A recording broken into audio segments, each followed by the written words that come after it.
This was her first year at CES, and here's a couple of things that caught my eye. The RTX series was announced, Aptera was there showing up their upcoming car, the new Legion Go and Legion Go S, and a lot more. There was tons of companies and lots to look at. Let's start with this. This is a big desk by Ergoflex with a big list of features.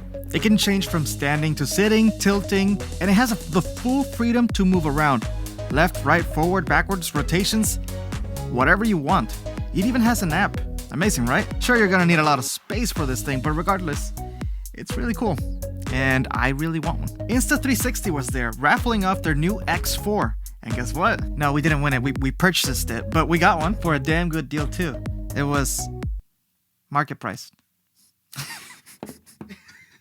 We paid $420 for the camera, the stick, and 2 extra batteries, which is not a bad deal.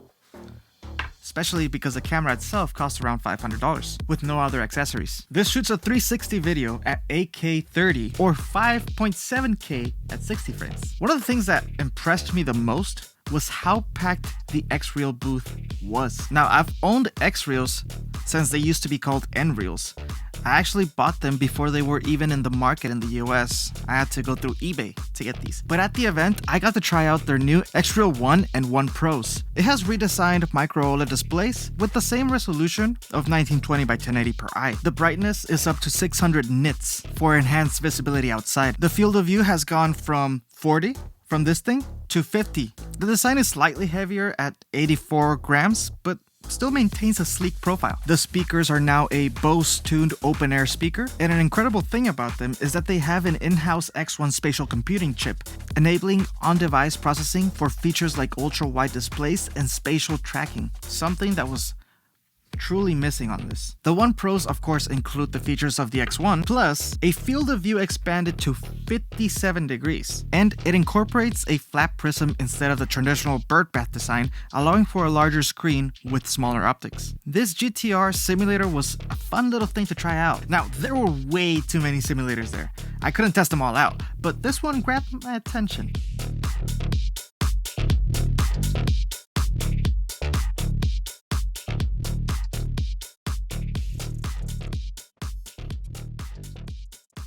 And here's another one from the LG booth.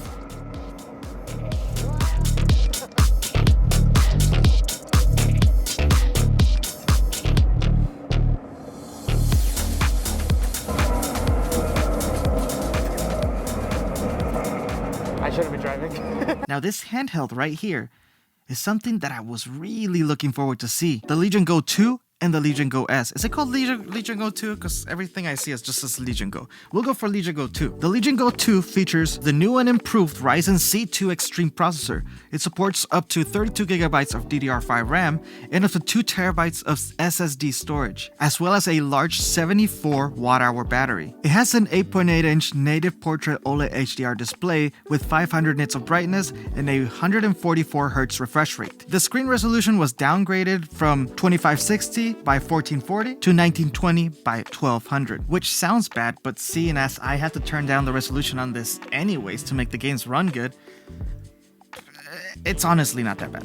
It's probably a good thing. It's also supposed to have bigger speakers, which sound much better than the crappy speakers on this, but I couldn't hear anything in there. So we don't know until we get it. There's also the Legion Go S, which will release with 2 models, one with Windows 11 and the other one with Steam OS, the first non-Valve handheld to launch with Steam OS. Now, unfortunately, I didn't get to see the Steam OS model while I was there, but here's a picture. This is it right here. Wow. Both models feature a 1920 by 1200 LCD display with up to 120Hz refresh rate. And since we're talking about gaming, let's check out the graphics cards. Nvidia unveiled their new 50 series. Let's start with the 5090, priced at $1,999. The RTX 5080 at $999. The RTX 5070 Ti at $749. And an interesting one here, the RTX 5070, the most affordable, at $549. And I say this is the most interesting one because they stated that it has the performance of a 4090. And you know the 4090 is pretty expensive. When it came out, I think it was like $2,200.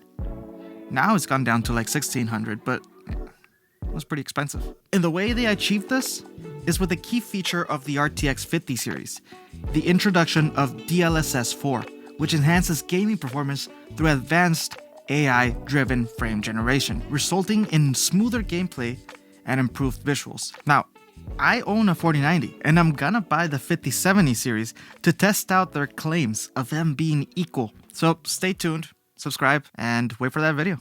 Now here's another one that I was excited to look at. The Claw, the MSI Claw. It's kind of similar to the ROG Ally X. I'm thinking of just getting one just to have all the handhelds because you gotta collect them all, right?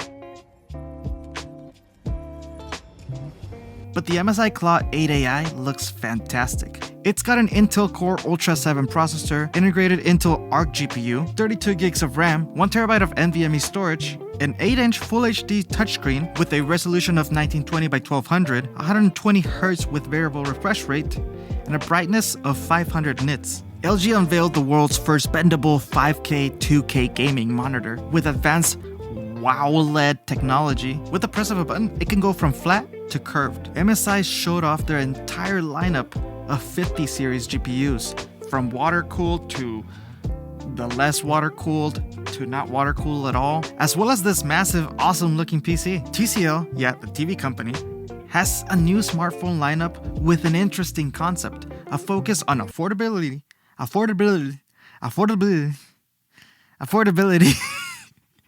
with a focus on affordability and comfort.